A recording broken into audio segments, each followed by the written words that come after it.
네, 문학비 책 정약용의 고시 설명하도록 하겠습니다. 98쪽이에요. 자, 고시 옆에 7이라고 붙어 있잖아요. 얘는 연작시란 뜻이고요. 고시는 그냥 이 한 시의 종류예요. 그래서 그냥 작품 번호 7번 이 정도로 해석하시면 되겠습니다. 이 제목은요. 그 다음 저번에 우리 보리타작 배웠듯이 정약용 조선 후기 실학사상가죠. 그래서 그의 어떤 가치관이 이 시 속에 어떻게 표현이 되어 있는지 한번 보도록 하겠습니다. 선생님이 보리타작 설명할 때 정약용이 왕따 당했다 이런 말 했었죠. 왜냐하면 사대부들 사이에서 농업 관련된 학문 공부하자고 하니까 사대부들이 왕따를 시킨 거죠. 의대 양반이 그런 천박한 학문을 연구하느냐. 우리는 성리학을 공부해야 되는데 성리학이라는 건 인간의 본성을 탐구하는 거잖아요. 그래서 옛 성현들이 하신 그런 인간의 본성을 성한 것이고 네, 이를 발현하여 기를 발현하여 막 이런 얘기 해야 되는데 어디 농업 얘기를 하고 있어? 그래가지고 왕따를 당했단 말이에요. 그런데 그래도 있잖아요. 여러분 정조 아시죠? 정조는요 백성들의 삶에 관심이 많은 임금이셨기 때문에 이 정약용을 지지해주고 그 다음에 믿어주고 했어요. 근데 정조가 돌아가신 후 그 다음에 이제 얘가 의지할 곳이 없는 거야.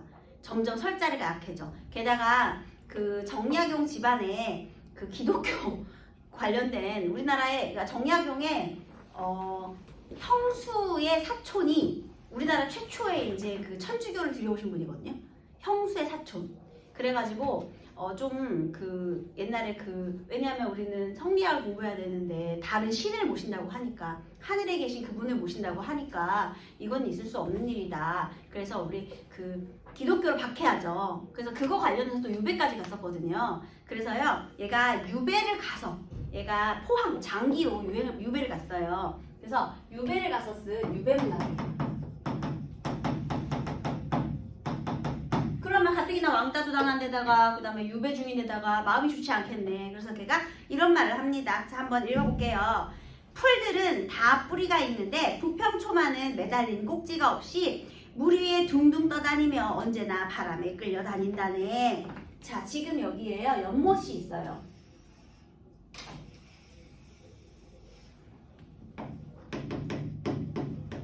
다른 풀들은 다 뿌리가 있대요. 너네 부평초 뭔지 아니? 부평초가 뭘까요? 이거 뭐게? 부평초. 이거 뭔지 몰라요? 연꽃 위에 둥둥 떠 있는 거. 너네 개구리밥풀 몰라? 몰라요? 개구리밥풀 몰라? 그 연못 같은 데 가면은 이렇게 또 조그만 나뭇잎 같은 거에 둥둥둥 떠 있는 거 있잖아요. 그게 이제 부평초거든요. 개구리밥이라고 하잖아요, 보통. 그래서 부평초가 이제 개구리밥풀인데요. 부평초는 뭐가 없다? 뿌리가 없이 바람에 이리저리 끌려다닌다. 바람에 끌려다닌다. 자, 여기서 뿌리가 없다라고 했잖아요. 그러면 이 매달린 꼭지가 없다. 그러니까 매달린 꼭지가 없다. 뿌리 말고 여기 그대로 쓸게요. 매달린 꼭지 없이. 자, 매달린 꼭지가 없다. 누구 같아? 부평초가. 나죠. 지지 세력이 없는 본인 같잖아. 그치? 나는 계속 왕따니까요. 그래서 후원자가 없고 그 다음에 여기에서 든든한 정치적인 후원자와 동반자가 없는 그래서 그런 부평초. 자, 여기서 부평초는요. 꼭지가 없다라는 모습을 통해서요. 후원자였던 정조가 승하한 후 그 다음에 지지 기반이 없던 지지 기반을 상실한 정약용의 모습을 드러낸다. 그러니까 부평초가 화자하고 똑같다라는 거죠. 화자의 모습이죠. 지지 기반, 지지할 곳이 없는, 기댈 곳이 없는 처지예요. 그 다음에 바람에 끌려다닌다네. 그러면 부평초를 이리저리 끌려다니게 하는 그 바람은 어떤 존재겠어요? 정치적인 적대 세력, 지배계층의 횡포 이렇게 볼 수 있다는 거죠. 근데 여러분, 얘가 이런 화자일 수도 있고요. 그 다음에 지지기반 없이 이리저리 흔들리는 것도 누구도 있어요, 여러분? 힘없는 백성도 있죠. 둘 다 되는 거야. 본인도 되고 힘없는 백성들도 되고. 그래서 얘는 지배계층의 횡포로도 볼 수도 있고요. 그다음에 또 하나는 이제 백성 입장에서 지배계층 횡포겠죠? 화자 입장에서는 정치적인 정적 세력들. 정치적인 정적 세력들. 그러니까 주된 양반들이 자기 왕따를 시키는 거죠. 정적 세력들. 요거 두 개가 다 되는 거예요. 그래서 바람에 끌려다닌다네. 목숨은 부록 붙어 있지만 더부살이 신세처럼 가냘프기만 해. 그러니까요. 지금 본인이 얼마나 고통스러운지 알겠죠. 물론 백성들도 삶의 고통을 느끼겠지만 더부살이 신세처럼 왕따당하는 정령의 처지가 여기 딱 드러나 있는 겁니다. 그죠? 연잎은 너무 괄시를 하고 행체도 이리저리 가리기만 해. 자, 여기 지금 부평초도 살고 있지만 또 뭘도 살고 있을까? 이 연못 안에는요.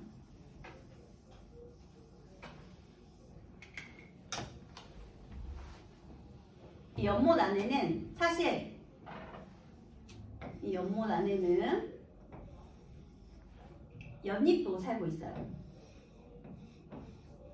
큰 연잎들. 부평초만 살고 있는 게 아니에요. 그런데 여기서 연잎은 괄시라고요. 행체는 뭐냐면 그냥 여기 이렇게 바닥에서 이렇게 길게 이렇게 그 풀 있죠. 연못가에 이렇게 잡풀 같은 것들, 이 잡풀 이게 행체예요. 그러면 자 여기 이 연못에 부평초도 살고 연잎도 살고 행체도 사는 거예요. 그런데 이 연잎이랑 행체는 또 뭘 의미하느냐? 얘는 부평초를 괄시를 하고요. 연잎의 괄시 무시한다는 거예요. 그 다음에 행체도 이리저리 가리기만 해. 행체도 무시하는 거야, 쟤를. 그러면 다시 연잎과 행체가 뭐가 되는 거겠니? 이거죠. 정적 세력이거나 지배계층의 횡포거나. 아니 같은 마을 안에 살고 같은 연못 안에 사는 건데 지금 이 연못 안에서 좀 같이 협동해서 살면 얼마나 좋아? 그쵸? 그런데 연못에서 살고 있는 존재인 부평초와 연잎과 행체가 서로 어울리지 못하는 거죠. 지네끼리만 어울려. 그리고 우리 부평초는 따돌리는 거지. 그래서요 지금 요 연못에 똑같이 한 못 안에 살면서 자 이 하나의 못은요 어떤 공간이냐? 먼저 화자 입장에서는요 우리 조정 한 조정에서 살면서 이렇게 할 수 있죠. 그 다음에 힘없는 백성 한 나라 이렇게도 볼 수 있죠. 같은 나라의 백성이잖아.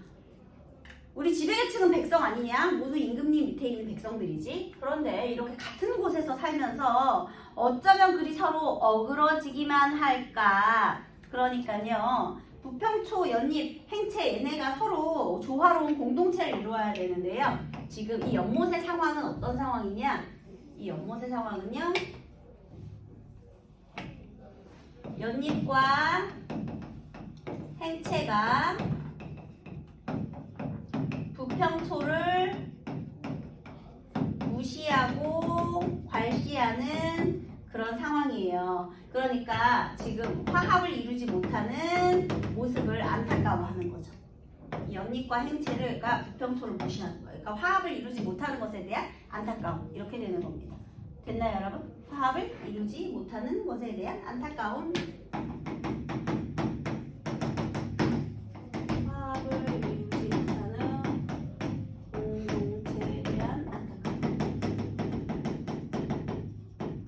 이것이 주제의식이 되겠습니다. 더불어 살았으면 참 좋았을 텐데, 그쵸?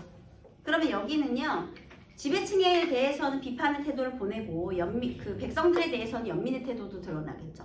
그래서 얘는 비판적, 연민적.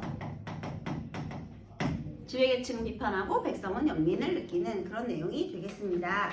됐나요? 자, 그러면 1번. 가와 나에 대한 설명으로 적절하지 않은 것은 오리타작과 둘 다 지난 삶에 대한 반성? 얘들아 고시에 반성 있어? 얘 반성 없어. 지배계층 비판만 하는 거예요. 반성하지 않아요. 그래서 1번 틀렸어요. 그 다음 2번 가에 대한 설명으로 적절하지 않은 것은 무엇일까요?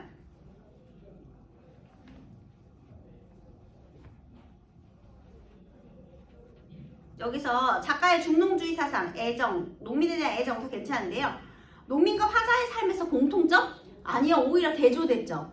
나는 벼슬길에 헤매면서 헛된 명분을 쫓아서 살았는데 농민들은 어때? 몸과 마음이 일체되는 삶을 살았잖아. 그래서 그걸 통해 반성하고 배운다는 거지. 거기서 공통점 찾기는 아닙니다. 틀렸어요. 예, 그 다음 3번. 여기에 어떤 내용이 좋을까요? 무엇을 반성해야 돼요? 헛된 명분을 쫓아 벼슬에 집착했던 자신을 반성해야겠죠. 그 다음 작품의 가치, 감상 방법, 이거 독자에게 어떠한 쓸모를 주었느냐, 효용론적 관점의 감상인데요. 그래서 이거 독자가 깨달았던 4번이 되겠네요. 정직하게 노동하는 삶이 어떤 건가 라는 깨달았다. 이렇게. 그 다음에 나에 대한 화자의 설명으로 적절한 것은 외부의 현실 상황과 갈등하고 있다. 외부의 현실 상황은 뭐야? 바람이 이리저리 나를 이끌어가는 거죠. 그래서 특히나 연입과 행체가 날 무시하는 그 외부 세력. 맞죠? 정답은 1번입니다. 그 다음에 6번. 유배 갔다 라는 그 유배간 처지에서 작가의 처지를 한번 반영해 보아라 인데요. 작가의 처지가 어떻게 표현되었을까 인데요. 자, 여기서 정답은 몇 번? 2번인데 부평초가 정도의 든든한 후원을 받던 과거의 모습이 아니라 현재 이리저리 떠도는 모습이기 때문에 틀렸습니다. 과거가 아니라 현재예요. 자, 면항정가. 술이 익었는데 벗이 없겠느냐. 불고 타고 켜고 이며 악기 연주하면서 온가지 소리로 취임을 배하거니 근심이 있고 시름이 있겠는가. 얘는 그냥 자연의 풍류를 즐기는 모습이네요. 정답은 1번. 화자와 현실의 조화, 화자와 현실의 갈등, 이렇게 되는 거죠. 그 다음에 태도 변화. 원래 명분에 집착하던 모습을 반성하고 몸과 마음이 하나 되는 즐거운 삶을 다짐하는 거죠. 네, 좋아요. 자, 그 다음에 이번에 김병연과 황현의 한시를 공부해 보도록 할게요. 김병연은 호가 있어요.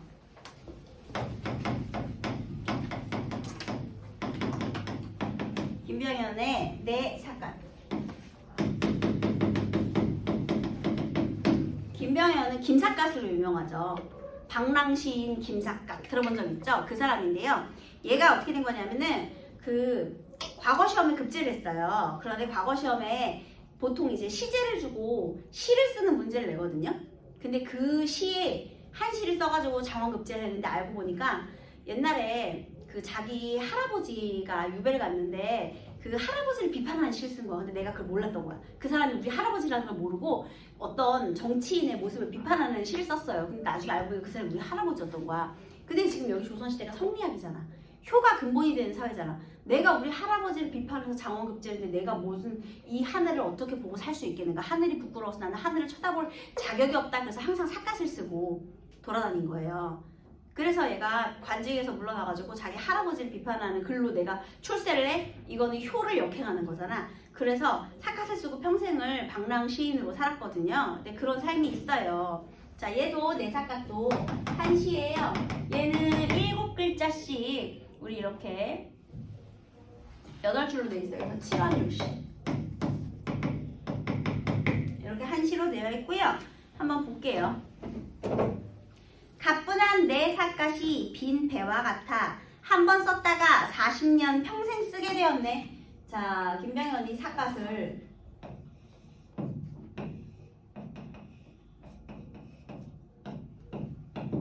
쓰고 돌아다닙니다. 자, 이 삿갓은요 빈 배와 같대요. 그 다음에요 40년 평생, 내가 40년 평생 했대요. 얘들아, 근데 왜 빈 배와 같냐면요, 가뿐한 빈 배. 그러니까 뭔가 담겨있지 않기 때문에 그냥 어디로도 갈 수 있잖아. 그러니까 자유롭다는 거죠. 그 다음에 목동은 가벼운 삿갓 차림으로 소 먹이러 나가고 어부는 갈매기 따라 삿갓으로 본색을 나타냈지. 한마디로 얘는 무엇이든 될 수 있고 어디든 갈 수 있어요. 그러니까 마치 추리닝 같은 차림으로 내가 산을 올라가든 바다를 가든 삿갓은 항상 늘 나와 함께 했죠. 그러면 자, 삿갓은요 우리 화자의 분신,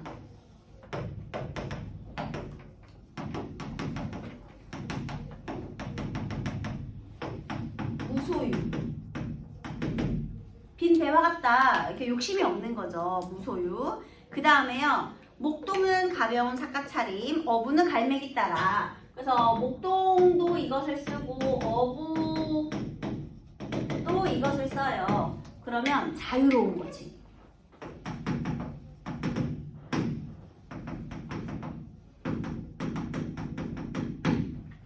얽매이지 않고. 그 다음에 굉장히 또 뭐냐면 실용적이에요.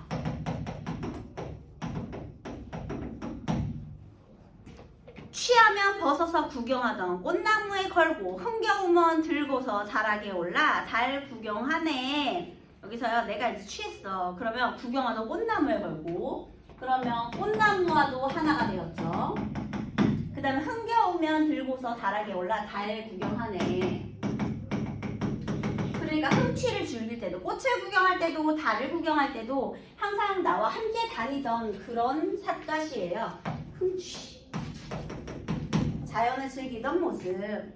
그 다음에 속인들의 의관은 모두 거치장이지만 자 속인들의 의관 지금 여기 본인은 이렇게 되어 있죠. 그런데 속인들의 세속 의관 이것을 거치장이라고 말하고 있어요. 그럼 다른 사람들은 뭘 쓰고 다니겠니?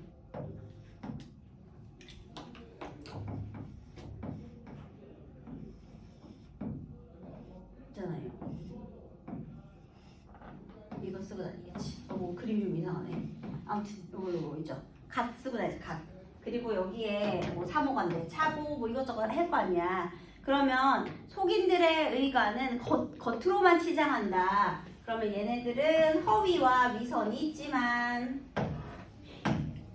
허위, 가시, 위선, 호레어식이라는 거죠. 네.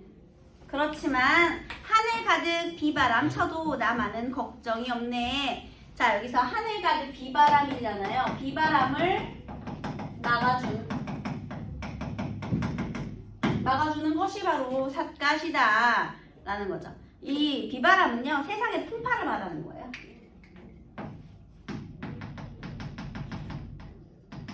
바람과 파도, 내가 세상의 시련, 이 모든 것을 견디게 해주는 것이 바로 나의 삿갓이다 이런 얘기를 하고 있네요. 그래서 얘가 40년을 떠돌면서 살다 보니까 이제는 나와 하나가 된 이 삿갓, 호도 김삿갓이고요. 그래서 그런 방랑 생활에 대한 자부심을 드러내네요. 이제는 자기 이 자유로운 방랑 생활, 자신의 삶에 대한 자부심, 그리고 또 속인들의 이 위선에 대한 경계 이런 것들을 드러내고 있네요. 그죠? 자 이번에는 절명시. 얘들아 절명 목숨이 끊어지는 거예요. 어떻게 하길래 목숨이 끊어지는지 한번 보도록 하겠습니다. 절명시. 황헌.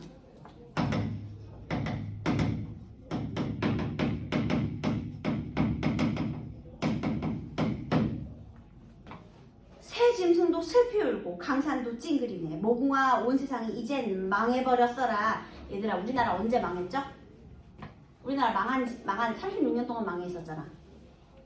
언제일 것 같아 배경이? 망했어. 주권 뺏겼어. 누구한테?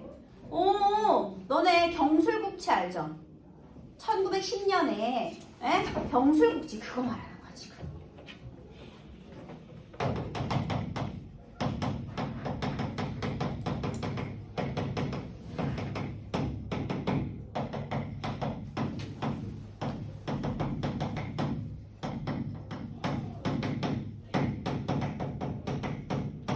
그래서 얘가 그걸 보고요. 새 짐승도 슬피 울고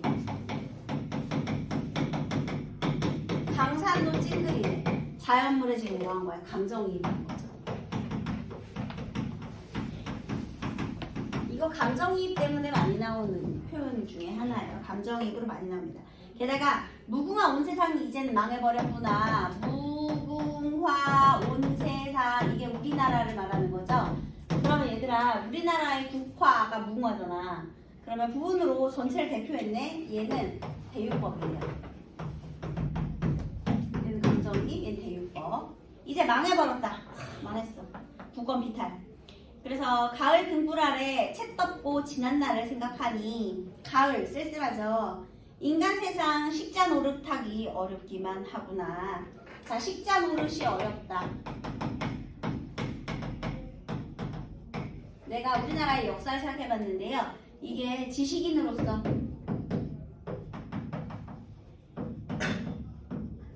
살아가기 어렵다. 처세의 어려움.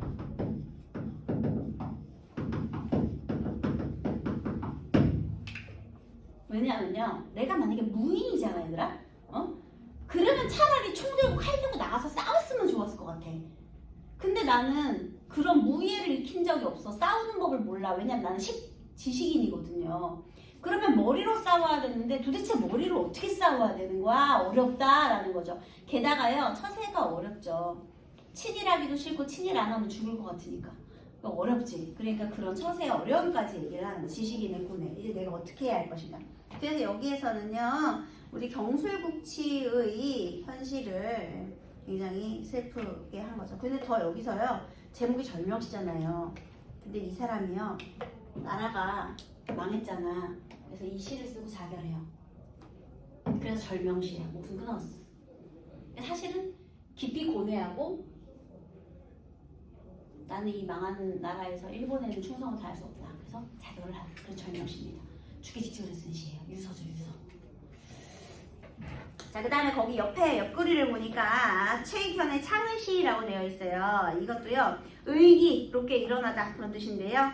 여기도 을사조약 체결 후에 의병을 일으켜 적에 대항할 것을 결의하는 한시인데요. 백발로 바디랑에서 분발하는 것은 초야의 충심을 바랐습니다. 난적은 누나 쳐야 하니 고급을 물어 무엇하리? 이건 뭐예요? 백성들이여 일어나라가 되겠죠, 여러분. 에? 이거는 뭐 옛날 지금이나 뭐 당연한 거다. 다들 일어나서 싸우세요. 이런 내용이 되겠습니다. 자, 그 다음 김병현 안락성을 지나며 이것도 한번 볼게요. 여기 3번 보기에 있거든요. 김병현이 안락성을 지나며 라는 시를 썼어요. 이번엔 똑같은 김병현의 안락성을 지나며요. 이것도 자주 나옵니다. 한번 볼게요.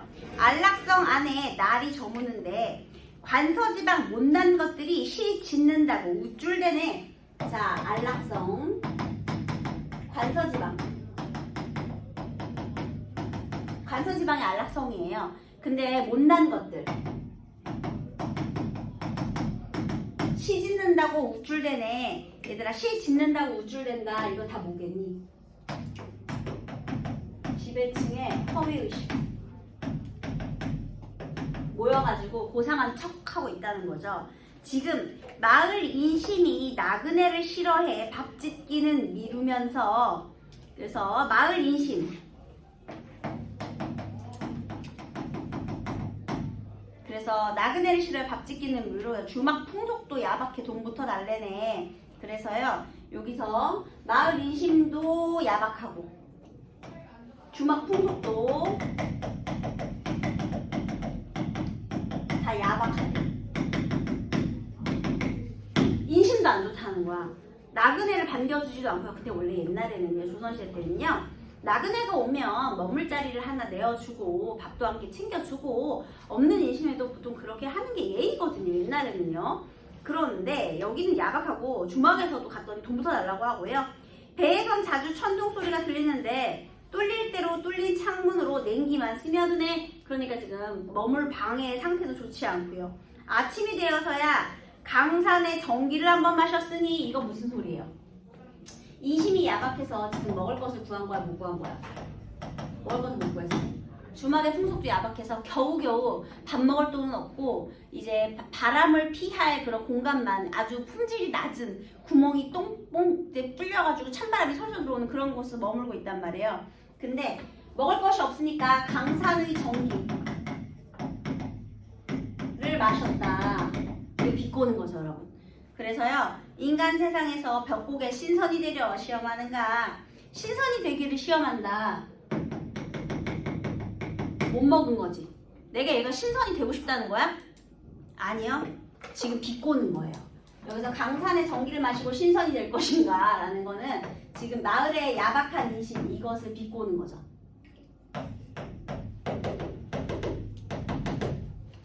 아, 공기 좋다, 배부르네, 아, 신선되겠네 라고 이게 반어적으로 표현을 하는 겁니다. 알겠죠? 네, 자 그러면 그 1번 가에 대한 설명으로 적절하지 않은 것은 야박한 인심과 세태를 비판적으로 고발하고 있다. 이거 야박한 인심이에요. 가? 아니죠. 여기서 야박한 인심은 없어요. 그냥 오히려 방랑생활에 대한 자부심이죠. 내 사과과 함께한 40년 인생 자부심. 그 다음에 기억, 사과의 상징적인 의미, 자유로운 방랑자의 삶 괜찮고요. 허위와 가식을 벗어버린 삶 괜찮고요. 풍류를 즐기는 사대부 아니겠죠? 틀렸습니다. 세상의 모진 비바람을 막아주는 존재, 현실적인 고통에서 자유롭게 해주는 존재 괜찮습니다. 그 다음 3번에서요. 니은, 속인들의 의관은 모두 거치장, 허위와 위선을 고르시면 되는데요. 당연히 A가 되겠죠. 허장성세. 나에 대한 설명으로 적절한 것은 망국의 상황에서 느끼는 감회 어때요? 1번 딱 정답이네. 그쵸? 국권비탈의 감회 맞죠? 감회는 느낀 점이에요. 그 다음 나의 시어 및 식구에 대한 설명으로 적절하지 않은 것은 나에서요. 새짐승과 강산, 화자의 감정이 입된 대상이다. 괜찮죠? 그 다음 무궁화는 우리나라를 대유적으로 표현하였다. 괜찮죠? 가을 등불은 과거 회상을 통해 화자의 현재 상황을 성찰하게 하는 매개체이다. 지금 가을 등불 아래서 책을 덮으며 지난날을 생각해 보았죠. 그러면 과거를 회상해 본 거지, 지난날. 그래서 현재 인간 세상에서 식자 노릇하기 어렵다. 현재 상황을 성찰하게 한다. 맞죠? 맞는 소리예요. 예, 맞는 소리고요. 책 덮고는 지식인으로서의 역할을 포기했다. 아니요. 지난날을 성찰하기 위해서 책을 덮은 거지. 여기서 포기했다. 이건 적절하지가 않죠. 4번 틀렸습니다. 식자 노릇하기 어렵기만 하구나. 지식인으로서의 책임을 다하지 못하는 화자의 처지. 맞는 소리가 되겠습니다. 그 다음 나에 나타난 내면 심리. 이 종교적 구도자, 국토수호를 위한 무인, 도덕적 결벽 아니고요. 역사 앞에 선 지식인으로서의 소명의식이 이게 맞습니다. 4번이에요. 자, 윤동주의 쉽게 쓰여진 시. 지금 얘 쉽게 쓰여진 시도 일제강점기 지식인의 고뇌죠, 여러분. 이 시를 혹시 처음 보시는 분 손 들어보세요. 다 알죠? 자, 그럼 볼까요? 인생은 살기 어렵다는데 이게 뭐예요?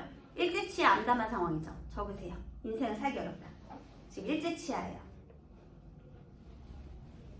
시가 이렇게 쉽게 쓰여지는 것은 부끄러운 일이다. 거기 시에다가 동그라미 하시고요. 시인들이 생각했을 때 시는요.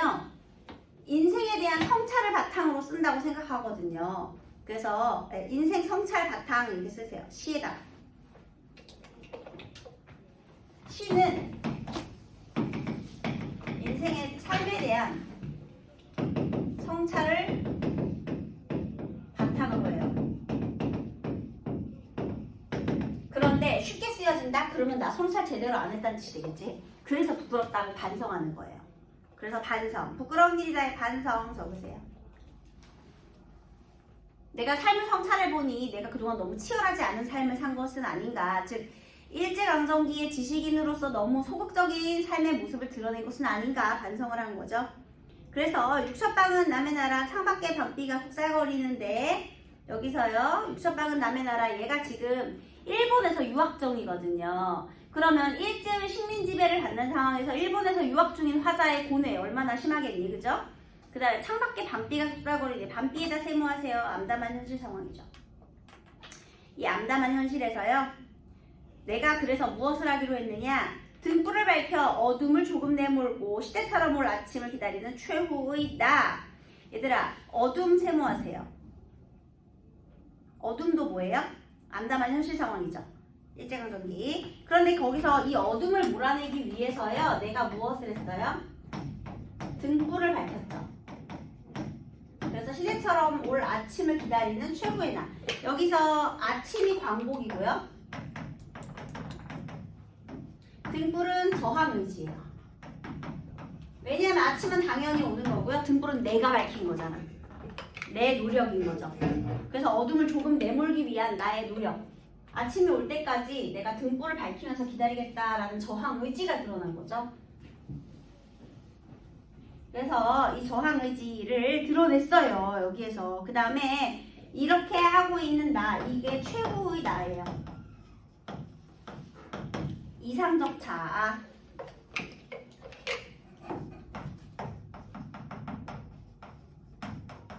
적극적인 자니까 이상적 자, 저항적 자죠. 그 다음에 나는 나에게 작은 손을 내밀어. 여기서 나는 나에게 작은 손을 내밀었어요. 그러면 나는 손을 내밀었으니까 최후의 나고요. 나에게, 얘는 현실적인 자. 나는 나에게, 여기서 나는 현실적 자. 소극적 자.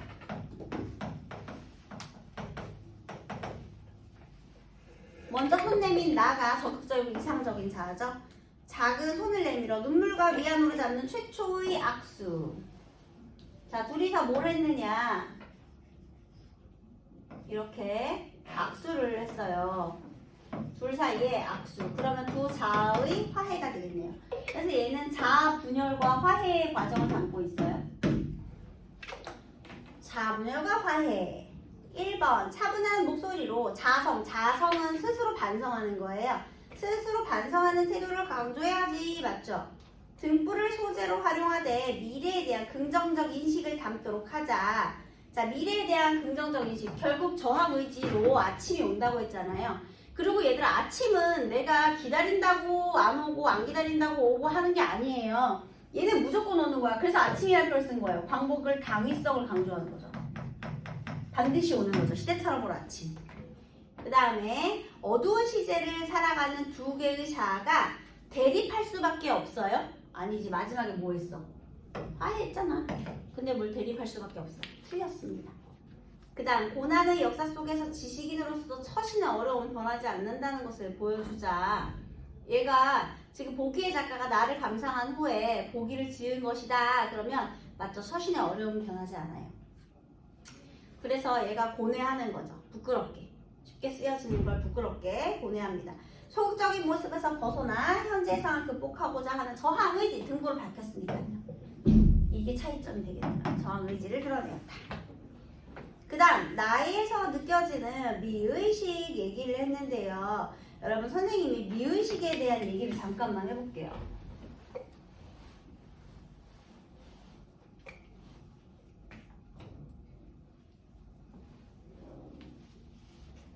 우리 문학작품의 미의식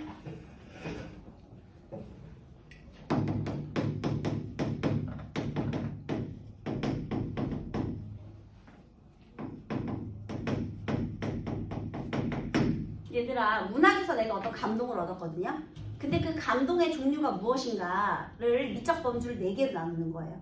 그러니까 내가 문학에서 뭔가 아름다움을 느꼈는데 그 아름다움이 무엇인가를 4개로 나눈 거야. 첫 번째는요, 우아미. 두 번째는 숭고미. 세 번째는 골개미. 네 번째는 비장미. 이렇게 나눠줍니다. 얘는 다시 말하면은요, 여기는 우아미, 숭고미, 골개미, 그 다음에 비장미. 이게 어떻게 된 거냐면요, 여기는 우아미는요, 화자가 바라는 이상과 화자의 삶이 일치를 이루는 거예요. 그게 우아미예요. 숭고미는요, 화자가 바라는 이상을 추구하는 거예요.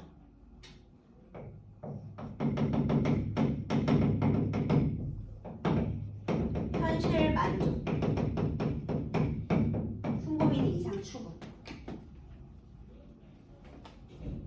그 다음에 여기는 이제 뭔가 기쁜 게 아니야. 골개미는 뭐냐면은요, 대상을 추락시켰어. 그러니까 내가 바라는 게 지금 여기에 있는 거야. 이건 무슨 소리냐? 얘는 풍자와 해학. 이렇게 되는 거고요. 여기는 이상을 추구했지만 그것이 좌절되었을 때. 그러니까 여기 슬픈 거야. 여기 안 좋은 거. 부정적인 감정. 저기는 긍정적인 감정. 근데 얘는 이상을 추구하는 거고 얘는 좌절된 거고. 얘는 현실에 만족하는 거고 이런 거. 그러니까 예를 들면요. 이렇게 되는 거예요. 내가 있잖아. 자연 친화적인 삶을 살고 있어. 그래서 본인 삶에 대한 만족감을 드러내. 그럼 그게 뭐가 되는 거야? 우함이가 되는 거야. 삶에 대한 만족감.